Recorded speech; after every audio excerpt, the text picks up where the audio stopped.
தற்குறி ஆளுமை உடையவர்களை எங்களிடம் கண்டறிவது, அதாவது நார்சிசிஸ்டிக் பர்சனாலிட்டி டிஸார்டர் என்று கூறப்படும் தற்குறி ஆளுமை பற்றி பார்க்கிறோம். எப்படி அவர்களுடன் இருக்க நேரிட்டால் சமாளிப்பது, ரொம்ப மிஞ்சி போனால் எப்படி வெளியில் வருவது என்பது பற்றி இந்த தொடரில் பார்க்கிறோம். நான் டாக்டர் அருணாஸ்ரீ, இசை சிகிச்சை முனைவர். நான் போதைப் பொருளிலிருந்து மீட்கும் மையத்தில் ஆராய்ச்சி செய்தபோது இந்த தற்குறி ஆளுமையும் போதைப் பழக்கமும் ஒன்றோடு ஒன்று இணைந்துள்ளது என்பதை அறிய நேரிட்டது.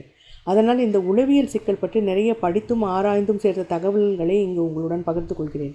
சிகிச்சை மட்டுமல்லாது, இசை சிகிச்சை மட்டுமல்லாது, எந்த தெரப்பி முறையை நீங்கள் அனுசரிப்பவராக இருந்தாலும், ஒரு தெரப்பிஸ்டாக இருந்தால் இந்த காலகட்டத்தில் இந்த ஆளுமை கோளாறு, அதாவது பர்சனாலிட்டி டிஸார்டர் பற்றிய அறிவு பெற்றிருப்பது உங்களுக்கு மிக பயனுள்ளதாக இருக்கும். நீங்கள் தெரப்பிஸ்ட் இல்லை, ஒரு சாதாரண நபர் என்றால் இந்த காணொலியை அடிப்படையாக வைத்து யாரையும் ஜட்ஜ் பண்ணவோ டயக்னைஸ் பண்ணவோ வேண்டாம். தகுந்த உளவியல் நிபுணரிடம் நீங்கள் ஆலோசனை பெற வேண்டும் என்பதை இந்த காணொலியை முன்பு ஒரு டிஸ்க்ளைமராக நான் தெரிவித்துக் கொள்கிறேன். இந்த காணொலி ஒரு அவேர்னஸ் கொண்டு வரும் பொருட்டு பகிரப்படுகிறது. தனிப்பட்ட நபரின் மனச்சிக்கல்களுக்கு இதில் கூறப்படும் வழிமுறைகள் தீர்வு ஆகாது என்பதையும் மிக தெளிவுடன் இங்கு வலியுறுத்துகின்றேன். நாமமதுரம் யூடியூப் சேனல் நேயர்களுக்கு வணக்கம். Sri research institute of holistic health care and self development தரப்பிலிருந்து மியூசிக் தெரப்பி பற்றி நிறைய பதிவுகளை பார்த்து கொண்டு வருகின்றோம். இந்த மியூசிக் தெரப்பியில் இந்த போன 2 பதிவும் இந்த பதிவும் நம்ம என்ன பார்க்குறோன்னா, தற்குறி ஆளுமை, அதாவது நார்சிசிஸ்டிக் பர்சனாலிட்டி டிஸார்டர். இது எப்படி நம்ம அப்படின்னா என்ன, அதை எப்படி நம்ம கண்டறிவது, அது ரெட் ஃப்ளாக்ஸ் என்ன, நம்ம சொசைட்டியில் நமக்கு சுற்றியில் இருக்கவங்க ஒருவேளை நம்மளே இதுக்கு இந்த மாதிரி ஒரு ஆளுமை கோளாறு நம்மக்கிட்ட இருந்ததுன்னா கூட இது எப்படி நம்ம ஓவர் கம் பண்ணுறது அப்படிங்கிறதுக்கு இந்த இசை சிகிச்சையில் ஏதாவது தீர்வு இருக்கா, அது என்ன அப்படிங்கிறத பார்த்துட்ருக்கோம். நான் டாக்டர் அருணாஸ்ரீ, இசை சிகிச்சை முனைவர். போதைப் பொருள் மீட்பு மையத்தில் இருந்தப்போ நான் இந்த ஆளுமை கோளாறை பற்றியும் நிறைய தெரிந்து கொள்ள வாய்ப்பு ஏற்பட்டது. இந்த மாதிரி ஆளுமை கோளாறு இருக்கும் ஒரு பேரண்ட்ஸுக்கு இருக்கக்கூடிய குழந்தைகளுக்கு அடிக்ஷன் ப்ராப்ளம்ஸ் இருக்குது அப்படிங்கிறத நான் அதில் ஸ்டடி பண்ணதில் தெரிஞ்சிட்ருக்கேன். இந்த ஆளுமை கோளாறுக்கும் அடிக்ஷனுக்கும் ரொம்ப தொடர்பு இருக்குது. முக்கால்வாசி இந்த ஆளுமை கோளாறு இருக்கக்கூடிய ஒரு தாயார் அவங்களுடைய மகன் ஏதாவது ஒரு அடிக்ஷனுக்கு நிச்சயமாக போவாங்க. ஏனென்றால் இவங்களை உங்களை ஒரு மாதிரி ஒரு யூ ஆர் நெவர் இனஃப் அப்படிங்கிற மாதிரி ஒரு இமேஜ் ஏற்படுத்துவாங்க. அந்த ஒரு மகன் இருக்கிறான், அவன் செய்து கொண்டே இருக்கிறான். நான் ஒரு பர்டிகுலர் இன்சிடென்ட் சொல்கிறேன். ஒரு லேடி இருந்தாங்க, எனக்கு தெரிஞ்சவங்க. அவங்களுக்கு ஒரு மகள் இருந்தாங்க, ஒரு மகனும் இருந்தாங்க. அந்த மகளுக்கு இவங்க ரொம்ப ப்ரையாரிட்டி கொடுத்து ரொம்ப பணத்தாலும் சரீரத்தாலும் எல்லா விதத்துலேயும் பண்ணிக்கிட்டே இருப்பாங்க. இப்போ என்னாச்சுன்னு கேட்டிங்கன்னா, அந்த மகன் அவனுக்கு தாயாருடைய அன்பு வேணும் அப்படிங்கிறதுக்காக அவங்க தாயார் சொல்கிறதெல்லாமும் அவர் பண்ணிக்கிட்டே இருப்பார். ஒரு ஸ்டேஜில் போட்டு பார்த்திங்கன்னா ஃபினான்ஷியலாகவும் இவர் ரொம்ப ட்ரெயின் ஆகிறாரு, எமோஷ்னலாகவும் இவர் ரொம்ப ட்ரெயின் ஆகிறாரு. ஏன்னா எவ்வளோ செய்தாலும் இந்த தாயார் போரும் அப்படிங்கிற அந்த சந்தோஷமே இல்லை. இந்த தற்குறி ஆளுமையில் ரொம்ப முக்கியமான விஷயம் என்னென்னு கேட்டிங்கன்னா, இவங்களுக்கு ஒரு சாட்டிஸ்ஃபேக்ஷன் அப்படிங்கிறதே கிடையவே கிடையாது. இவங்களுக்கு போருங்கிறதே கிடையாது. இன்னும் வேணும் இன்னும் வேணும் இன்னும் வேணும் இன்னும் வேணும் அப்படிங்கிற அந்த ஒரு மனநிலை இருக்கவங்க இவங்க. அதனால இவங்க இந்த தாயார் ஒரு லிமிட் இல்லாமல் ட்ரெயின் பண்ணிக்கிட்டே இருக்காங்க இந்த பையனை. இவனுக்கு என்ன பண்ணினா இவங்க தாயார் தன்கிட்ட அன்பாக இருப்பாங்க. இவங்க இவங்ககிட்ட அன்பாக இருக்கிறது கிடையாது, இவனை யூஸ் பண்ணுறாங்க. அப்பப்போ யூஸ் பண்ணி இவங்ககிட்டேருந்து எடுத்து இந்த பெண்ணுக்கு செஞ்சுக்கிட்டே இருக்காங்க. அவங்களுடைய அன்புலாம் பாசம்லாம் அந்த பெண் கிட்ட தான். இந்த தற்குறி ஆளுமை இருக்கிறவங்க பொதுவாக பார்த்திங்கன்னா ஒரு பாரபட்சம் இருக்கவங்களா இருப்பாங்க. அவங்க ஒரு 2 பிள்ளைங்கள் இருக்குன்னா ஒரு குழந்தைக்கு ரொம்ப இம்பார்ட்டன்ஸ் கொடுப்பாங்க, ஒன்று இந்த குழந்தைக்கு செய்யறதுக்கு யூஸ் பண்ணுவாங்க. இப்போ இந்த பையன் ஒரு ஸ்டேஜில் ஆல்கஹால் அடிக்ட் ஆகிடுறாரு. ஏன்னா இவருக்கு ஒரு அன்பு இல்லை, இவருக்கு அன்பு கிடைக்கல, இவர்கிட்ட டிமாண்ட் இருந்துகிட்டே இருக்குது. ஆல்வேஸ் இவர்கிட்ட ஒரு எக்ஸ்பெக்டேஷன் இருந்துகிட்டே இருக்குது. இந்த எக்ஸ்பெக்டேஷனை மீட் பண்ணுறதுக்கு அவர் முயற்சி பண்ணிக்கிட்டே இருக்கார். ஆனால் இவர் எவ்வளோ முயற்சி பண்ணாலும் அந்த அம்மாவை சாட்டிஸ்ஃபை பண்ண முடியல, அந்த எக்ஸ்பெக்டேஷன்ஸை மீட் பண்ண முடியல. ஒரு இது முடித்தா உடனே இன்னொரு தேவை வருது, ஒன்று முடித்தா இன்னொன்று தேவை வருது, பண்ணிக்கிட்டே இருக்கணும். அவங்களுக்கு என்றைக்கு நீங்கள் நோ சொல்கிறீங்களோ உடனே நீங்கள் இது வரைக்கும் செஞ்சதெல்லாம் எதுவுமே இல்லை அப்படிங்கிற மாதிரி ஒரு கிராட்டிடியூட்லெஸ் ஆட்டிடியூட் இருக்குது. அவங்க உடனே சிதைச்சி பேசுவாங்க, அதாவது ரொம்ப மட்டத்தட்டி பேசுவாங்க. அதாவது அப்புறம் மற்றவங்க கிட்டலாம் போய் இந்த பையனை பற்றி தப்பாக பேசுவாங்க. ஸோ இவர் ஒரு மாதிரி ஒரு டாக்ஸிக் என்விரான்மெண்ட்டில் மாட்டிக்கிட்டு இருக்கார், இந்த தாயாரை சாட்டிஸ்ஃபை பண்ணணும் அப்படிங்கிற ஒரு இதில். ஸோ இந்த மாதிரி மற்றவங்களோட வேலிடேஷன், அவங்கள சாட்டிஸ்ஃபை பண்ணணும் அப்படின்னு நினைக்கிறவங்க நிச்சயமாக போய் இந்த மாதிரி நார்சிசிஸ்டிக் பர்சனாலிட்டி டிஸார்டர் இருக்கவங்க கிட்ட போய் மாட்டிக்குவாங்க.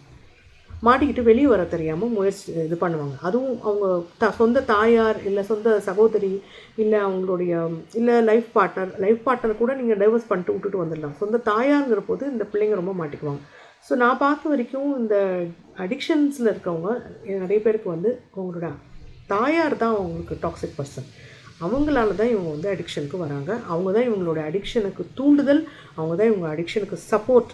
இது ரெண்டுமே இதை வந்து ஒரு சைக்காலஜிஸ்ட்டு அங்கே இருக்கிற டாக்டர்ஸ் எல்லாருமே வந்து கவுன்சில் பண்ணும்போது சொல்லுவாங்க, இந்த மதர் கிட்டேருந்து தள்ளி இருந்தாலே போதும் பொழைச்சிப்போம் அப்படின்னு. இப்போ என்ன பண்ணோன்னு கேட்டிங்கன்னா, இந்த போதை பழக்கத்துக்கு அடிமையானவங்களுக்கு என்ன ட்ரீட்மெண்ட் கொடுக்கப்படுகிறது என்றால் தெரப்பட்டிக் கம்யூனிட்டி மாடல் அப்படிங்கிறது ஒரு இன்டர்நேஷ்னலி அப்ரூவ்டு தெரப்பி மெத்தட். இது இந்த தெரப்பட்டி அதாவது ஆல்கோஹாலிக் அனானிமஸ் அப்படிங்கிற மாதிரி இது இன்னொரு இது வந்து இந்த டிசிஎம்ங்கிறது அங்கேயே அவங்க இருந்து ட்ரீட்மெண்ட் எடுக்குவாங்க. ஒரு 8 months வந்து பிஹேவியர் மாடிஃபிகேஷன் அப்படிங்கிறது தான் இதோடைய கோர் ப்ராசஸ். இந்த பிஹேவியர் மாடிஃபிகேஷன் பண்ணுறதுக்கு என்னென்ன ராகங்கள் உபயோகமாக இருக்குமோ அதெல்லாம் வந்து இந்த டிசிஎம் மாடலோட இன்டகிரேட் பண்ணுறது தான் நான் என்னுடைய ஆராய்ச்சியில் பண்ண வேலைங்க. அதாவது அவங்களுடைய அந்த பிஹேவியர் மாடிஃபிகேஷன் தெரப்பி ப்ரோக்ராமில் எந்தெந்த இடத்துல வந்து மியூசிக்கை இன்டகிரேட் பண்ணலாம், என்னென்ன ராகங்களை அவங்களுக்கு யூஸ் பண்ணலாம், அந்த ராகங்களை அங்கே இருக்கிற மொழியில் வந்து கஸ்டமைஸ் பண்ணுறது, அவங்களுக்கு ஏற்ற மாதிரி புதுசாக கம்போஸ் பண்ணி. ஏன்னா இப்போ அந்த ராகம் வந்து இப்போது தமிழில் இருக்கலாம், பாட்டு ஒன்று இல்லை தமிழில் இருக்கலாம். அதை போய்ட்டு நீங்கள் நார்த் இந்தியன்ஸ் இருக்க இடத்துல யூஸ் பண்ணிங்கன்னா அது ஸோ அந்தந்த ராகத்தையும் நம்ம கஸ்டமைஸ் பண்ண வேண்டியிருக்கோம் அந்த என்விரான்மெண்ட்டுக்கு. ஸோ அதுதான் என்னுடைய ஆராய்ச்சி அந்த இடத்துல. அந்த ஒரு சமயத்தில் வந்து நான் சில சமயங்களில் சில பேருக்கு கவுன்சிலிங்கும் கொடுத்துருக்கேன் நான். இப்போது நம்ம இதில் என்ன பார்க்க போகிறோம் அப்படின்னு கேட்டிங்கன்னா, இதன் அடிப்படையில் இவங்களோட வேலை செய்யும்போது நான் தெரிஞ்சு கொண்ட சில உண்மையின் அடிப்படையில் சில ராகங்களை அங்கே பிரயோகப்படுத்தினேன். அதில் வந்து நான் முக்கியமான ஒரு ராகத்தை பற்றி இங்கே நான் இது பண்ண போகிறேன். இதை நீங்கள் எல்லாருமே தினமும் கேட்கலாம். தினமும் ஒரு தடவை கேட்டிங்கன்னா இது வந்து நமக்கு உள்ளே வந்து ஒரு பெரிய மாறுதலை ஏற்படுத்தும். ஏனென்றால் இந்த ராகத்தை என்னுடைய லைஃப்பில் சில இன்சிடென்ட்ஸ் நடந்தது, பல தெரப்பிட்டிக் என்விரான்மெண்ட்ஸில் இதை பிரயோகப்படுத்தி இதை நடந்த அந்த மாற்றங்களை நான் அதிசயத்தக்க மாற்றங்களை பார்த்த பின் தான் இந்த ராகத்தின் மேலே எனக்கு ஒரு ரொம்ப நம்பிக்கை இருக்குது. இது மேலே இதை என்ன ராகம் அப்படின்னு பார்க்கலாம். இந்த பகுதியில் இந்த ராகத்துக்கு பேர் வந்து நம்ம வட இந்தியாவில் அதாவது சோகினி அப்படின்னு சொல்லுவோம். நார்த் கிளாசிக்கல் ஹிந்துஸ்தானி கிளாசிக்கல் மியூசிக்கில் நம்ம இதில் வந்து அதோட க்ளோஸ் ரிலேட்டட் ராகம்னு பார்த்திங்கன்னா அந்த ஹம்சானந்தின்னு ஒரு ராகம், அதோட க்ளோஸ் ரிலேட்டட். அதாவது இந்த பூர்வி பூரியாதனஸ்ரீ அப்படின்னு ஒரு ஃபேமிலி இருக்குது. அதில் சோகினி, பூர்வி, பூரியாதனஸ்ரீ இதெல்லாம் வந்து ஒரு பக்கத்தில் இருக்க ராகங்கள். அதில் மெயினாக பார்த்திங்கன்னா இதில் இந்த சோகினி அப்படிங்கிறது இதில் ரொம்ப ஆப்டாக செட் ஆகும். ஹம்சானந்தி அப்படின்னு இது ராகம். இப்போ இதில் வந்து சில பாடல்கள்லாம் இருக்குது. இதை பண்ணும்போது இது என்ன நடக்கும் அப்படின்னு சொல்கிறேன். இந்த ராகத்தை நம்ம தினம் கேட்டுக்கிட்டே இருந்தால் என்ன ஆகும்னா, நமக்கு நம்மளுடைய ஒரு செல்ஃப் இன்ட்ரோஸ்பெக்ட் பண்ணி நம்மளுடைய தவறுகளை பார்க்கக்கூடிய ஒரு மனநிலை, ஒரு விரிவு ஏற்படும். அதுக்கப்புறம் நம்மளுடைய லிமிட்டேஷன்ஸை நம்ம அக்செப்ட் பண்ணிக்கணும். எல்லார்கிட்டையும் லிமிட்டேஷன்ஸ் இருக்குது, குறைகள் இருக்குது, நம்மக்கிட்டையும் குறைகள் இருக்குது. நம்மக்கிட்ட இருக்கிற அந்த குறையை நம்ம ஃபஸ்ட்டு அக்செப்ட் பண்ணிக்கணும். அதுக்கப்புறம் வந்து இதுக்கு அடுத்தது நம்ம என்ன சாய்ஸ் பண்ணுறோம், பெட்டர் சாய்ஸ். நம்ம அடுத்த தடவை இதே ஒரு சிச்சுவேஷன் நமக்கு வரும்போது we have to make better choices. நம்ம தேர்வு செய்யக்கூடிய அந்த ஒரு நம்மளுடைய ரியாக்ஷனோ நம்முடைய அந்த முடிவெடுக்கிறதோ நம்ம மாற்றத்தை கொண்டு வரதுக்கு நம்ம கான்ஷியஸாக முயற்சி பண்ணணும். அதுக்கு இந்த ராகம் வந்து நமக்கு தினமும் கேட்கும்போது நமக்கு சில மாறுதல்களை நம்மக்கிட்ட உண்டு பண்ணுறது. இதனால் நமக்கு கிடைக்கக்கூடிய அந்த புது நாலேஜை வச்சுக்கிட்டு நம்ம வந்து நம்மளை திருப்பி ரீஷேப் பண்ணிக்கிறோம். அந்த ரீஷேப் பண்ணிவிட்டு அதனால வந்து நமக்கு ஒரு ஸ்டெபிலிட்டி கிடைக்கும் லைஃப்பில். ஏன்னு கேட்டிங்கன்னா, முக்கால்வாசி இந்த என்பிடி பிஹேவியர்னால நமக்கு வந்து ஒரு லைஃப்பில் வந்து இன்ஸ்டெபிலிட்டி இருக்கும்.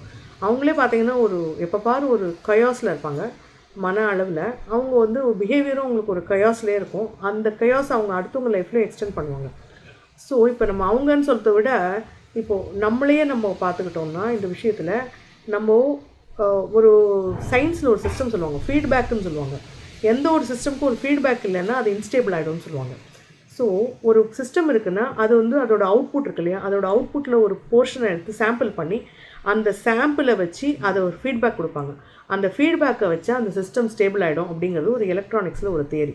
அதே மாதிரி தான் நம்மளுடைய வெளிப்பாடுகள், நம்மளுடைய பிஹேவியர், இதை வந்து நம்மளே மானிட்டர் பண்ணி அதில் வந்து நம்ம திருப்பி நம்ம செல்ஃப் இன்ட்ரஸ்பெக்ட் பண்ணணும். அதாவது ஜேர்னலிங் பண்ணணும். ஜேர்னலிங்னா இன்றைக்கி இந்த மாதிரி ஒரு விஷயம் நடந்தது, இதில் நம்ம அடுத்த தடவை இது மாதிரி நடந்தால் நான் என்ன செய்யலாம் அப்படிங்கிறத பற்றி நம்ம கொஞ்சம் ஒரு ஜேர்னலிங் பண்ணிட்டோன்னா அது செல்ஃப் இன்ட்ரோஸ்பெக்ஷன் ஹெல்ப் பண்ணும். Meditation, yoga, meditation, self introspection, journaling, இதெல்லாம் வந்து நமக்கு ஹெல்ப் பண்ணிவிட்டு அந்த ஒரு இன்புட்டை வச்சு நம்ம வந்து நம்ம அடுத்த தடவை நம்ம எப்படி ரியாக்ட் பண்ணணும், அடுத்த தடவை இந்த சுச்சுவேஷனில் நம்ம எப்படி இருக்கணும் அப்படிங்கிறத நம்ம கண்ட்ரோல் பண்ண ஆரம்பித்தோம்னால நமக்கு ஒரு லைஃப்பில் ஒரு ஸ்டெபிலிட்டி வந்துடும். ஸோ இந்த ராகம் வந்து என்னெல்லாம் கொண்டு வருது அப்படின்னு பார்த்தீங்கன்னா, இது ஒரு அற்புதமான ராகம். இந்த ராகம் வந்து self introspection, realisation, clarity, stability இதெல்லாம் வருது இந்த ராகத்தில். ஸோ இது என்ன எப்படி பாடுறாங்க அப்படின்னு பார்க்கலாம். இது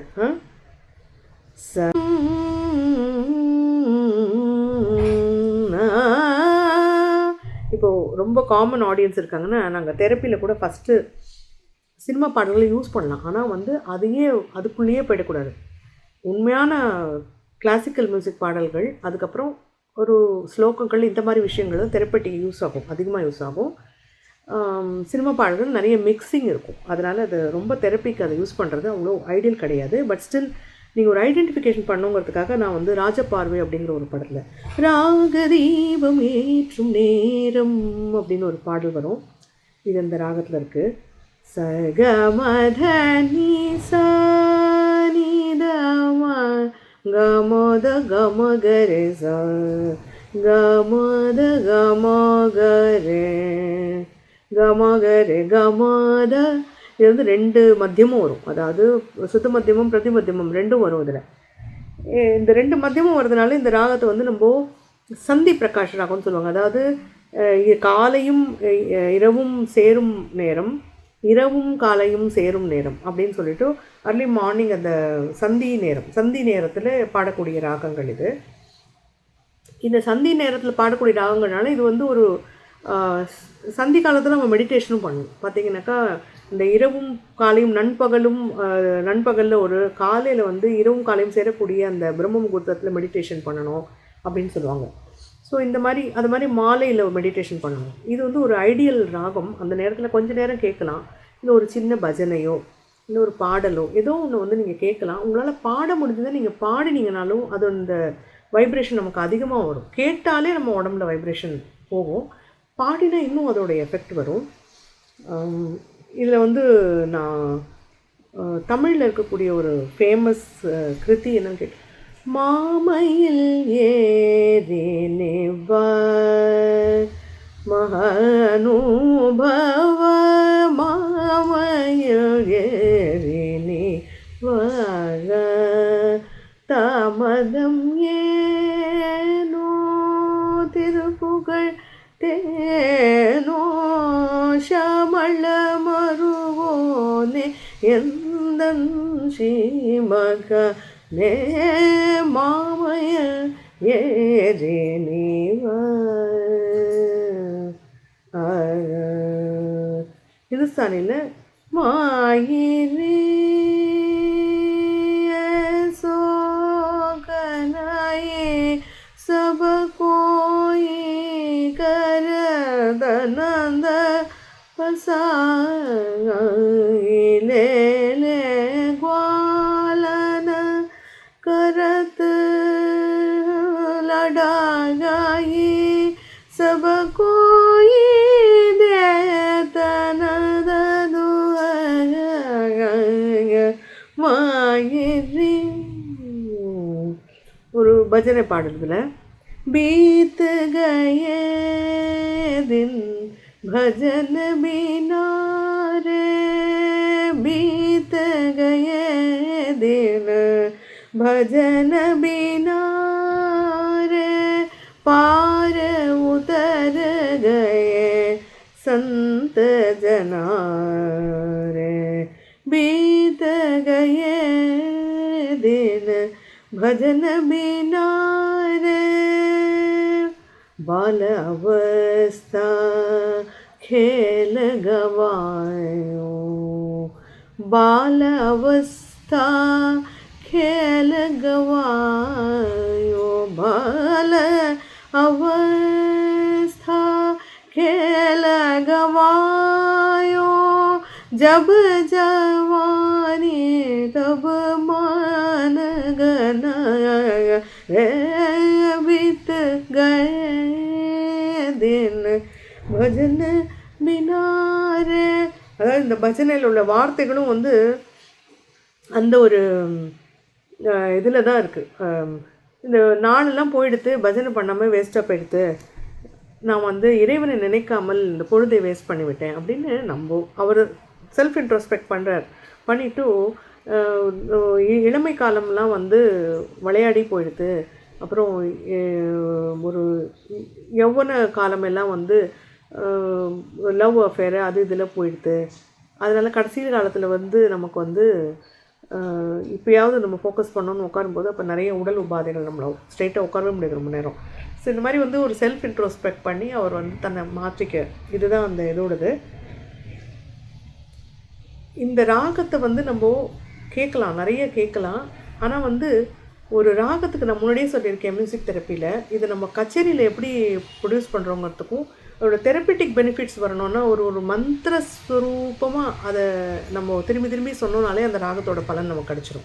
அதோடைய எல்லா சஞ்சாரங்களிலும் நம்ம எக்ஸ்ப்ளோர் பண்ணணும், நம்ம ரொம்ப திறமையை காட்டணும்னு அவசியம் இல்லை. அது மந்திர ஸ்வரூபமாக ஒரு சாதாரண ஒரு ஸ்லோகமாக சொன்னாலே நமக்கு அந்த ராகத்தோடைய பலன் கிடச்சிரும். இதை நாங்கள் வந்து நான் அனுபூதியில் ஒன்று காளை குமரேசன் அப்படின்னு ஒரு அனுபூதி இருக்குது. இந்த ஒரு ராகத்தையே நான் ஃபோக்கஸ் பண்ணி நான் ஒரு எபிசோட் போடுறேன், இதை கேட்கணுன்னு விரும்புகிறவங்களுக்கு கேட்குறதுக்காக.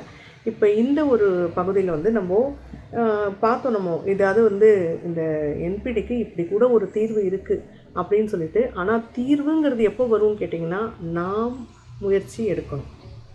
அடுத்தவங்கள நம்ம மாற்ற முடியாது, நாமும் நம்மளே மாற்றிக்கணும். இவங்க கூட நீங்கள் இருக்கவங்க கூட உங்களோட பிஹேவியரை நீங்கள் வந்து மாற்றலாம், அப்படிலாம் பண்ணி நீங்கள் பண்ணிக்கலாமே ஒழிய, அதாவது இதுக்கு ஒரு அத்தாரிட்டி அப்படின்னு சொல்கிறேன்னா நான் வந்து டாக்டர் ரமணி அவர்களுடைய வீடியோவை பார்க்க சொல்லுவேன் நான். ஏன்னு கேட்டிங்கன்னா, அவங்க ஒரு சைக்காலஜிஸ்ட்டு. இந்த ஒரு பிரச்சனையை வந்து உலகளவில் அவங்க ஒரு அவேர்னஸ் க்ரியேட் பண்ணிகிட்ருக்காங்க. ஆனால் ஆங்கிலம் புரியாதவர்கள் இந்த வீடியோவை பார்க்குறது ரொம்ப கஷ்டம். அதனால தான் தமிழில் வந்து நான் ரொம்ப சிம்பிளாக சொல்லியிருக்கேன். இதை வந்து நம்ம ஒரு ஃபர்தராக நீங்கள் என்ன பண்ண முடியும், இவங்களோட இருக்கீங்க, நீங்கள் என்ன பண்ண முடியும்னு கேட்டிங்கன்னா, ப்ரே பண்ணுங்கள், அவங்களுக்காக தினமும் ப்ரே பண்ணுங்கள், அவங்கள ப்ளெஸ் பண்ணுங்கள். பிகாஸ் இது வந்து ஒரு எவல்யூஷனரி டிஸார்டர். இந்த மாதிரி ஒரு நம்ம எவல்யூஷனுங்கிறது எப்படி நடக்கும்னு சொல்லுங்கள். நம்ம மனிதனாக பிறக்கும், மனிதன் என்பவன் தெய்வமாகலாம். நம்மளை நம்ம ரிஃபைன் பண்ணிக்கிட்டே போகும்போது தான் நம்ம ஹையர் ஸ்டேட்டுக்கு போகிறோம். இந்த ரிஃபைன் பண்ணிக்கிட்டே போகும்போது என்ன பண்ணணும், நீங்கள் இப்போது நான் இந்த ஒரு சமயத்தில் பரமஹம்ச யோகானந்தரோட ஆட்டோபயோகிராஃபி ஆஃப் யோகி அப்படிங்கிற ஒரு புத்தகத்தை கட்டாயம் நீங்கள் படிக்கணும்.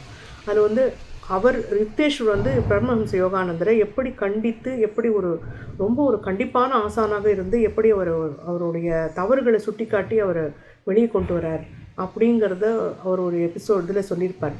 முதல்ல தன்னுடைய குருவை பார்த்தப்போவே வந்து அவருடைய குரு வந்து ரொம்ப ஒரு கண்டிப்பானவர் அப்படிங்கிறது அந்த சாப்டர் 10 வரும். அது அப்போது அந்த குரு அப்படிங்கிறவர் ஃபஸ்ட் நமக்கு குருன்னு ஒருத்தரை அக்செப்ட் பண்ணிக்கணும், அது ரொம்ப முக்கியம். ரெண்டாவது, நம்ம அவங்களுடைய பாதையில் நடக்கிறோன்னு நம்ம அந்த இதை ஃபாலோ பண்ணுறோம். அந்த ஒரு பழக்கங்களை, நம்மளுடைய கெட்ட பழக்கங்களை நம்ம மீறணும். அது வந்து எவல்யூஷன், அதுதான் எவல்யூஷன்.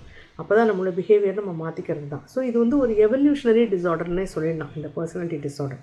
இது வந்து அவங்களே தன்னைத்தானே முன்னேற்றிக் கொள்வது, ஒரு ஸ்பிரிச்சுவல் எவல்யூஷன், அவங்களோட ஸ்பிரிச்சுவல் அன்ஃபோல்ட்மெண்ட்லேருந்து அவங்கள பிடிச்சி கீழே இழுக்கக்கூடிய ஒரு கெட்ட பழக்கமாகும் அது. ஸோ இதை வந்து கட்டாயமாக மீறணும். நம்ம இந்த வாழ்க்கையில், இந்த பிறவியில், இந்த எடுத்த பிறவியில் இதை நம்ம சார்த்தகமாக உபயோகிக்கணும். நல்ல விதமாக இந்த பிறவி பயனை அடைய வேண்டுமானால் நம்ம இந்த விஷயத்தை நம்ம மீறியே ஆகணும். சப்போஸ் நம்ம கூட இருக்கவங்க இருந்தாங்கன்னா அவங்க வந்து நம்மளை உடலால், அதாவது அடித்து துன்புறுத்துறது, அந்த மாதிரி குறைபாடு பண்ணுறவங்களா இருந்தால், அதாவது சோஷியோபத் ஸ்டேட்டுக்கு போயிருந்தாங்கன்னா, சைக்கோபத் ஸ்டேட்டுக்கு போயிருந்தாங்கன்னா அவங்கள நம்ம விட்டு பிரிஞ்சு வர வேண்டியிருக்கும் அவசியமாக. மென்டல் ஹாரஸ்மெண்ட் கொடுக்குறதும் இருக்குது. இவங்களால் நம்ம ஏதாவது ஒரு பிரச்சனையை கொண்டுகிட்டே வருவாங்க. எந்த நேரமும் எங்கேயாவது போய் ஒரு பிரச்சனை க்ரியேட் பண்ணுவாங்க, அவங்களால நமக்கு ஒரு பிரச்சனை வரும். ஸோ அந்த மாதிரி எந்த நேரமும் நம்ம வந்து ஒரு ஃபயர் ஃபைட்டிங் பண்ணிகிட்டே இருப்போம் அவங்களோட. பார்த்தீங்கன்னா எல்லா பிரச்சனையும் இவங்க மூலமாக தான் வந்திருக்கும். ஸோ இந்த மாதிரி இருக்கவங்களோட இருக்கிறது ரொம்ப ரொம்ப கஷ்டம். இந்த ப்ராப்ளம் கிரியேட்டர்ஸ்னு பேர் இவங்களுக்கு. விட்டு தான் வரணும் இவங்கள. அதுவும் இல்லாமல் சாதாரணமாக இந்த ஒரு மீடியோக்கர் டைப் ஆஃப் நார்சிசிஸ்ட் இருக்காங்க, இல்லை லோ கிரேட் இருக்கவங்களோட இருக்கிறது ரொம்ப கஷ்டம். ஏன்னா அவங்க எதுவும் சம்பாதிக்க மாட்டாங்க, வீட்டுக்கு எதுவும் கான்ட்ரிபியூட் பண்ண மாட்டாங்க, ஜஸ்ட்டு அவங்க இருந்துகிட்டே இருப்பாங்க. அவங்கள மாதிரி ஒருத்தவங்களை வச்சு சில பேர் ஒய்ஃப் இருக்காங்க, சம்பாத்தியமே இல்லாத ஒரு ஹஸ்பண்ட் வச்சுட்டு அவங்களுக்கு சாப்பாடு போட்டு ஏதோ அந்த காலத்தில் தான் சொல்லுவாங்க, சுவர் இருந்தால் தான் சித்திரம் வரைய முடியும் அப்படின்னு சொல்லிட்டு, எதுவாக இருந்தாலும் பரவாயில்ல அட்ஜஸ்ட் பண்ணிகிட்டு இரு, அட்லீஸ்ட் பேருக்கு ஹஸ்பண்ட் ஒருத்தங்க இருக்காங்க அப்படிங்கிற மாதிரி அந்த மாதிரியும் வச்சுட்டு இருக்காங்க. ஸோ அந்த ஒரு விஷயமும் இருக்குது. சில பேர் ஒய்ஃப் ஸோ நான் ஆண்களை மட்டும் குறை சொல்கிறதா நினைக்காதீங்க. ஒய்ஃப் வந்து எந்த வேலையும் செய்யாமல் இருப்பாங்க வீட்டில். அந்த ஃபீமேல் நார்சிசிஸ்ட்டும் இருக்காங்க, அந்த வேலையுமே செய்ய மாட்டாங்க, எதுக்குமே உபயோகம் கிடையாது அவங்க.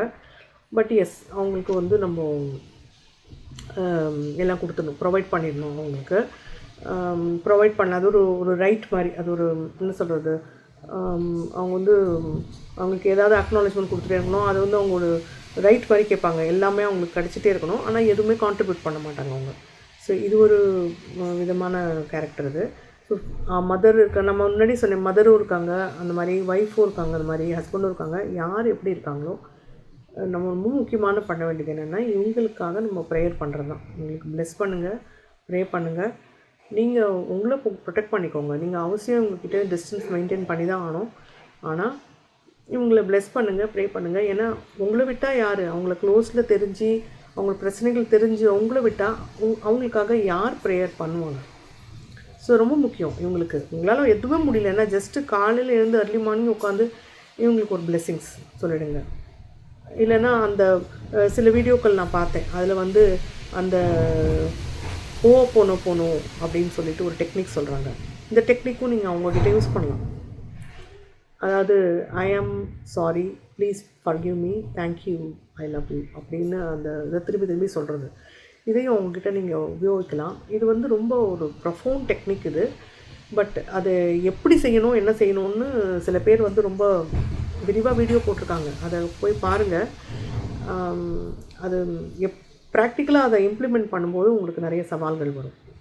ஸோ இது சரி, எப்படி ப்ளெஸ் பண்ணலாம், இவங்க நமக்கு இவ்வளோ டார்ச்சர் கொடுக்குறாங்களே, எப்படி நீங்கள் ப்ளெஸ் பண்ணலான்னு சொல்கிறீங்கன்னா, எஸ், அந்த பக்குவ நிலைக்கு நீங்கள் வரும்போது தான் உங்களால் இவங்களை சமாளிக்க முடியும். ஸோ அன்பு தான் எல்லாத்துக்கும் ஒரு தீர்வு. இது வந்து ரொம்ப ரொம்ப ஆராய்ச்சி பண்ணிவிட்டு நான் வந்து என்ன சொல்கிறது, இதை பற்றி இந்த பதிவு போடலாமா வேண்டாமா அப்படின்னு யோசிச்சதுக்கப்புறமா இதை நான் போட்டிருக்கேன். நிச்சயமாக வந்து மியூசிக் தெரப்பி மூலமாக இதில் இவங்கக்கிட்ட ஒரு மனமாற்றம் ஏற்படும். அதை நான் நல்லா பார்த்துருக்கேன். இதை நான் வந்து கடைசியாக இதை நான் முக்கியமான ஒரு விஷயம் சொல்கிறேன். நான் வந்து என்னுடைய பணியிடத்தில் வந்து ஒரு பர்டிகுலர் பர்சன் என்கிட்ட வந்து ஒரு பர்டிகுலர் இடத்துல நடந்த தவறுக்கு வந்து, இன்ஃபேக்ட் அவர் தான் அந்த தவறுக்கு காரணம். டக்குன்னு என் மேலே பழி போட்டுட்டார். நான் போய் உயரதிகாரிகிட்ட சொல்லிட்டேன், இல்லைங்க இந்த இடத்துல என்னுடைய தவறு இல்லை, அவர் தான் தவறு செய்தார், இதுதான் நடந்தது அப்படின்னு நான் உண்மையை சொல்லிட்டு வந்துட்டேன். அதுக்கப்புறம் ஒரு 3-4 மந்த்ஸ் இவர் என்னை வந்து பேசவே இல்லை. என்னை ஏதோ ஒரு விதத்தில் பழி வாங்கிறதுக்கும் ட்ரை பண்ணிகிட்ருப்பார். ஏன்னா வந்து இவரை போய் நான் மாட்டி விட்டேன் அப்படின்னு சொல்லிட்டு. உண்மையாக பார்த்தீங்கன்னா அவர் வந்து உயரதிகாரி வந்து இன்னும் 4-5 பேரை கூப்பிட்டு கேட்டார். அவங்களும் சொன்னாங்க, அந்த இந்த இடத்துல இப்படி தான் இந்த இன்சிடெண்ட் நடந்தது, இப்படி தான், அதனால் வந்து தவறு இந்த லேடி மேலே கிடையாது, அவர் தான் தவறு செய்தார் அந்த இடத்துல, அவர் செய்திருக்கூடாது அந்த மாதிரி அப்படின்னு இன்னும் 2-3 பேர் சொல்லிடுறாங்க. அதை வச்சு தான் அவர் முடிவெடுக்கிறாரு. அவர் முடிவெடுத்து இவரை கூப்பிட்டு கண்டிக்கிறாரு. அதனால் இவருக்கு என் மேலே ஒரு மனக்கசப்பு ஏற்பட்டு பல மாதங்கள் இவர் வந்து என்னோட பேச மாட்டார். ஆனால் இவர் ஏதோ ஒரு விதத்தில் எனக்கு ஏதாவது தொந்தரவு கொடுத்துட்ருப்பார். ஸோ ஒரு கட்டத்தில் என்னாச்சுன்னா, ஒரு சோஷியல் கேதரிங்கில் வந்து நான் வந்து இந்த ராகத்தில் அமைந்த ஒரு சினிமா பாடல் தான் அது பாடினேன் நான். அன்றைக்கி என்ன பண்ணினார், இந்த கேதரிங் முடிகிற நேரத்தில் என்கிட்ட வந்து பேசிட்டு நீங்கள் ரொம்ப நல்லா பாடினீங்க, எனக்கு ரொம்ப பிடிச்சிருந்தது அப்படின்னு சொல்லிட்டு அன்றைக்கி தான் வந்து அவ்வளோ மாதம் கழித்து அன்றைக்கி வந்து அவர் பேசுகிறாரு. ஸோ இது வந்து ஒரு மனமாற்றத்தை கொண்டு வரும். அவர் ஏதோ ஒரு விதத்தில் தேவையில்லாமல் வந்து அந்த ப்ராப்ளம் எஸ்கலேட் பண்ணிட்டாரு, ஒரு ஈகோ இஷ்யூ ஆக்கிட்டாருங்கிறது அவருக்கே புரிஞ்சிருச்சு. புரிஞ்சுட்டு ஆனால் அவர் அதுக்கு முன்னாடி அது செஞ்சதெல்லாம் அவர் திருப்பி இது பண்ண முடியாது, ரீரியாக்ட் பண்ண முடியாது. பட் எஸ், அது வந்து அதாவது அதை மாதிரி இன்னொரு இன்சிடெண்ட்டும் நடந்துச்சு இதே மாதிரி. அது இன்னும் கொஞ்சம் விரிவான இன்சிடெண்ட்டு, அதை பகிர்ந்து கொள்வது கஷ்டம். ஸோ இந்த மாதிரி வந்து நிறைய இன்சிடெண்ட்ஸ் எனக்கு நடந்திருக்கு. இந்த ராகத்தை கேட்டுட்டு மனம் மாறியவர்களை ட்ரீட்மெண்ட் டைமில் நான் பார்த்துருக்கேன், அப்சர்வ் பண்ணியிருக்கேன். ஸோ இதை பற்றி நம்ம இந்த ராகத்தை வந்து இன்னொரு எபிசோடில் வந்து இந்த ராகமே வந்து விரிவாக பாடி அப்லோடு செய்யணும் அப்படின்ற ஒரு ஐடியா இருக்குது. நீங்கள் எல்லாம் இதை பார்த்துட்டு உங்களுடைய கமெண்ட்ஸ் பகிர்ந்துக்கோங்க. ப்ளஸ் நான் சொல்கிற மாதிரி செல்ஃப் இன்ட்ரோஸ்பெக்ஷன், ஜேர்னலிங், அதுக்கப்புறம் பிளெஸ்ஸிங், மெடிடேஷன், யோகா, இந்த மாதிரி விஷயங்கள் மூலமாக இந்த ஒரு பிஹேவியர் இஷ்யூவை நம்ம வந்து சொசைட்டியில் வந்து நம்ம நிறைய மாற்றம் கொண்டு வர முடியும். ரொம்ப முக்கியமான ஒரு விஷயம் என்னென்னு கேட்டிங்கன்னா, சின்ன ஒரு மாற்றம் சொல்கிறேன். சின்ன பிள்ளையில் இருக்கவங்களேருந்து குப்பையை கீழே போடக்கூடாது, குப்பை தொட்டியில் தான் போடணும். குப்பையை பிரித்து கொடுக்க வேண்டும். அதாவது மக்கும் குப்பை, மக்காத குப்பை. இந்த ஒரு சின்ன பிஹேவியர் மாடிஃபிகேஷனை உங்கள்கிட்டையும் உங்கள் பிள்ளைங்கக்கிட்டையும் கொண்டு வாங்க போகிறோம். நம்ம இந்த குப்பைகளை கண்ணாப்பின்னா டிஸ்போஸ் பண்ணும்போது அதுவே ஒரு ஃபஸ்ட்டு நார்சிசிஸ்டிக் பிஹேவியர். என்னன்னு கேட்டோன்னா, நம்ம இயற்கை நமக்கு கொடுத்த அந்த வரங்களை மதிக்காமல், ஒரு கிராட்டிடியூடுங்கிறது இல்லாமல் அத்துமீறுகிறோம். இயற்கைங்கிறது என்ன? இந்த பூமி காத்தால எழுந்து நம்ம கோலம் போட்டுட்டு ஒரு பூவை போட்டு இந்த பூமிக்கு அர்ச்சனை பண்ணி இந்த பூமிக்கு பூஜை பண்ணணும். அது மேலே நம்ம நிற்கிறோம், அதுலேருந்து வர தண்ணியை நம்ம சாப்பிட்றோம், அதுலேருந்து வர மரங்கள், அதுலேருந்து வர காய்கனிகள், இதனால தான் நம்ம உயிர் வாழறோம். அப்படி இருக்கும்பொழுது அந்த பூமிக்கு நாம் எப்படி நன்றி சொல்ல வேண்டும்? கோலம் போடுவதும் பூக்களை அந்த பூமி மேலே வைத்து வழிபடுவதும் இந்த மார்கழி மாதத்தை நம்ம பண்ணுவோம். அது பூக்களை வந்து அந்த பூவை அந்த கோலத்தில் வைப்போம். ஸோ இது வந்து நம்ம பூமிக்கு செய்யக்கூடிய பூஜை. இப்படியாக நம்ம நன்றி தெரிவிக்கிறோம். அந்த பூமி மேலே நம்ம ஒரு பொருளை அப்படி சாப்பிட்டுட்டு இப்படி குப்பையை அப்படி போடுறோம். ஏரிக்கரைகள் குப்பையை டம்ப் பண்ணுறோம். இந்த குப்பை போடுற ஒரு விஷயமே நம்ம எல்லாருமே நம்ம குப்பை போடுற இந்த மாதிரி அத்துமீறி குப்பை போடுறவங்க எல்லாருமே நார்சிசிஸ்ட். இது ஒரு பர்சனாலிட்டி டிஸார்டர் தான். இந்த ஒரு சின்ன மாற்றத்தை நாமும் நம்மக்கிட்ட கொண்டு வருவோம். பிரித்து கொடுப்போம் குப்பைகளை. நம்ம பிள்ளைங்கக்கிட்டையும் இந்த மாற்றத்தை கொண்டு வருவோம். ஸோ மாற்றம் அப்படிங்கிறது தான் ஒரே ஒரு தீர்வு. இந்த ராகத்தை கேட்டு எல்லோரும் இந்த பதிவில் வந்து கமெண்ட்ஸ் ஷேர் பண்ணிக்கோங்க. நன்றி, வணக்கம். மீண்டும் சந்திக்கலாம்.